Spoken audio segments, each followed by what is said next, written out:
sex for favors, secrets, cover-ups, corruption. I've heard things that'll blow your mind, and now I think it's time you get the whole story. I'm Jesse Ventura, and this is Quinspiracy Theory. Hey guys, Dev here. For those of you who regularly watch this channel, you know me pretty well. Whoo boy. Some of you might have noticed a previous version of this video up for an hour in the middle of the night. Well, I recorded the lines CameraLady gave me, went to bed, and woke up to her screaming that there's a ton of new info and there's a big shitstorm happening and we've got to do it again. Well. Consider this to be the second version of the video, with new added information. In any case, this video comes from the brain of CameraLady. In case it's not obvious by now, Cam has a disability that makes it very hard for her to speak properly in a public sphere. At this point, I've done the Unsucky Sunday video in her place, I've done the advertisements for the channel in her place. It seems like I'm becoming the mouth of CameraLady. I don't mind though.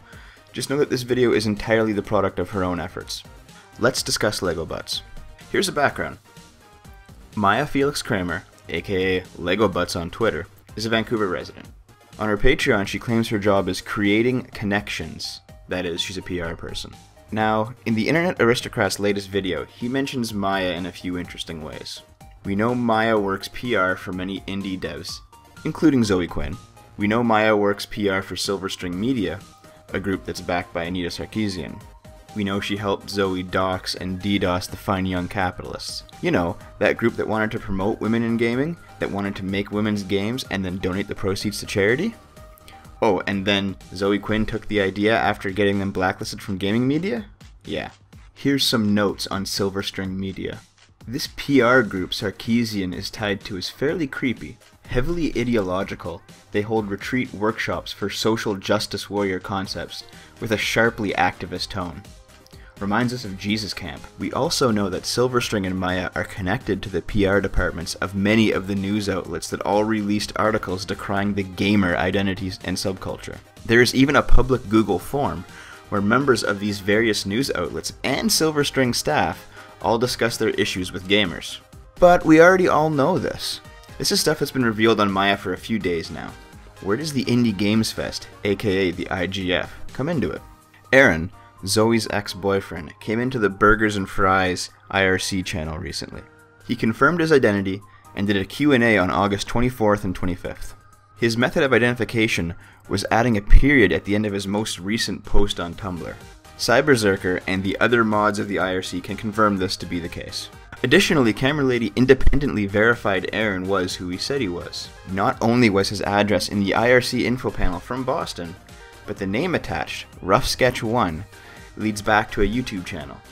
This YouTube channel has no viewers and simply appears to be a dumping ground for the testing of various bits of software. The most recent video is of Eron and Zoe Quinn testing some sort of screen tracking. I think this is reasonable proof that the individual who conducted the Q&A and later talked privately with CameraLady to be the real Eron. A full day before Zoe Quinn was doxxed, CameraLady had discovered her private life, detailing back to when she was 13 years old. CameraLady decided not to release this info because it served no purpose to the gaming journalism discussion. Instead, she approached Eron in private and shared everything she knew. Eron replied with, "You have enough evidence that it would be absurd for me not to confirm, and that he considers CameraLady to be good at sleuthing." Eron confirmed all of CameraLady's findings, and then filled in the gaps. I'm not going to be revealing either CameraLady's findings or Eron's confirmations here. It doesn't matter what Zoe's real name is, it doesn't matter when she moved to Toronto, or any of this stuff. None of it is relevant to the issue. Now, are you still wondering what all this has to do with Maya and the IGF? Well, here we go. Not only did Eron reveal to CameraLady a lot of irrelevant information about Zoe's past, but also a lot of very relevant information about corruption in gaming journalism. Regarding Maya, Eron said, "Okay, listen, IGF. Zoe told me Maya was sleeping with the guy who runs it, and all the people who won were people Maya was very close with. If you want to look into it, it might be interesting. Don't tell the rest of 4chan though." Additionally, 4 hours ago, as of this recording, Eron made a post on his Tumblr. Somebody asked him what his experience with Maya Kramer is, and his only reply was, IGF. CameraLady also asked, Was the girl Zoe cheated on you with Legobutts? Legobutts being Maya's Twitter account. Eron replied, yes. CameraLady then said, Legobutts makes sense, given everything else.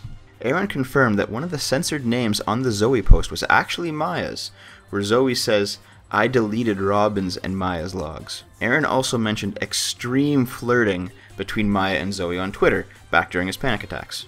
So clearly, Maya has a sexual relationship with Zoe. On the personal side of that, it's fine. It's nobody's business. On the professional side of it, though, Zoe's having sex with Maya, her PR agent. Weird, but fine. Zoe's having sex with Maya, the PR agent for Silverstring Media, and by extension, all of these news outlets. Not fine. If you thought the Nathan Grayson connection was tenuous, alright. Having sex with a member of the PR firm working for the outlets meant to report on your work, that is a direct connection. Now, let me bring this all back around to the IGF. We already know Maya's not exactly a reputable individual, what with all this conflict of interest going on around her. Let's meet Brandon Boyer, the chairman of the IGF. Through Eron, Zoe spoke of Maya's sexual relationship with Brandon. The many, many flirtatious tweets sent between Maya Felix Kramer, aka Legobutts, and Brandon Boyer, aka Brandon with 3 N's, all point to a romantic, or at least a close platonic relationship. Now, I'd like to take the time to note that August through December is the IGF's nomination period, and January through March is the IGF's judging period. When do all of these fraternizing communications take place between Maya and Brandon? Throughout all of it, from before the IGF opens to after the finalists have been picked. Having the chair of the IGF in the pocket of a woman working PR for Silverstring Media, a company that represents indie games? Strike one. We know that the winners and finalists of the IGF are friends with both Maya Kramer and Brandon Boyer. Not just from Eron's word of mouth either. Yes, it's publicly known that Maya is the PR rep for the Stanley Parable, which won an IGF award, but that's only one link, right? Well, hey, Maya, you want to discuss a launch party of Crypto the Necrodancer with its dev? Alright, cool. Oh, Brandon, you want to cozy up to another member of Necrodancer's staff? Awesome. How was that party night you and Maya had, Brandon, with a dev that Maya does PR for, and you're supposed to be impartially judging? Was it fun? Speaking of judging, how is judging handled in the IGF? Well, maybe this Gama Sutra article can shed some light on the subject. Today, we're happy to announce members of some of our discipline-specific jury panels. These panels, composed of game industry professionals, notable independent game developers, and former IGF award winners, will determine the finalists and winners of the various IGF 2014 awards. Well, I feel incredibly enlightened after reading that. What does this mean? What is the vetting process? Does Brandon Boyer just choose his friends? Is the notability factor for notable independent game developers referring to how much you suck up? The truth is, nobody but Brandon knows how the IGF judges are selected. And I'm not the first one to complain about this. An article on the Rotting Cartridge, posted on February 22nd, 2012, describes one indie team's absolutely horrendous IGF experience. They describe how, of the 8 judges that were assigned to their game, 3 didn't play it, 3 played it right at the end of the deadline, and all but 1 judge didn't play the game for more than 5 minutes. Oh, and the only reply they got from anybody over at the IGF was when they considered going public with the info. Classy, Brandon. What would really make the IGF a shit show, though, is if we could somehow link Maya's parent company, Silverstring Media, back to the IGF finalists and winners. I mean, at that point, we'd have Maya doing PR for news outlets covering IGF, Maya doing PR for indie devs either entering IGF or assisting with IGF, Maya fucking the IGF chair, who, by the way, with the lack of judicial oversight, seems to have total control over who wins the IGF, and Maya's parent company directly tied with IGF winners. But there's no way they'd ever allow themselves to get that entangled, right? Oh, wait. Silverstring Media's CEO, Lucas Johnson, wrote for the game Extra Solar, which made IGF finalist, as well as for Crypto the Necrodancer, another finalist. And who helped Lucas write Necrodancer? Andrew Grant Wilson, Silverstring's CCO. Are you fucking kidding me? So, let's recap. We don't know how the IGF contestants are judged. We know Maya Felix Kramer, a PR worker for Silverstring Media, has a romantic or sexual relationship with Brandon Boyer, the chair of the IGF. We know both Maya and Brandon have close friendships with many of the IGF's finalists and leaders. And We know that Silverstring staffers also work on the games that placed in the IGF's finalist and leader positions. You know who else might like to know this? The people who didn't win the IGF. The people who aren't friends with Maya or don't work with Silverstring Media. I know if I was an indie dev and I paid $100 to enter my game into the most prestigious indie contest of all time, a contest in which several $1,000s of prize money is given out on an annual basis, a contest in which the winners receive large boosts in press coverage and sales, only to later find out that all the winners were friends and colleagues with the girl fucking the IGF chairman, I might have a few inquiries into the validity of the IGF itself. But that's just me. Okay, let's clear off the table a little bit. Forget the Zoe and Eron thing. Forget the nepotism in Maya's past. Put it all aside for just a second.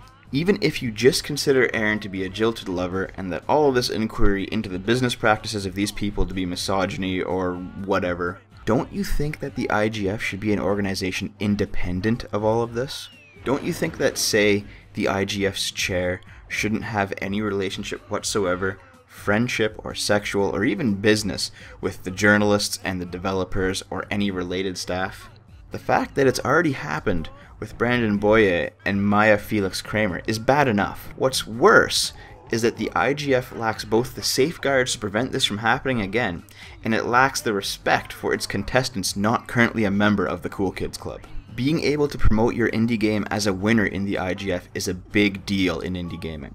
Now that we know Maya allegedly fucked Brandon in order to get her friends and clients that little IGF seal of approval, can we ever trust the Independent Games Festival again? Will this happen again next year to get Maya's gaggle of new BFFs, the Indie Games Fest 2015 shiny sticker? Will all of the next year's IGF contestants not fortunate enough to be in Maya's little club get screwed over yet again? So that's the Indie Games Fest for you. If you're an indie dev who didn't win this time around, well, don't worry about it. For next year, just slap some lipstick on. I hear Brandon likes smudges around his shaft.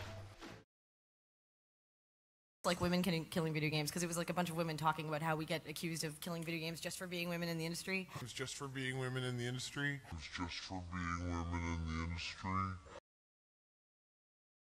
By the way, you guys want some more fun links? IGF's parent company is GDC. GDC also owns Gamasutra. And who is Gamasutra's editor-in-chief? Leigh Alexander.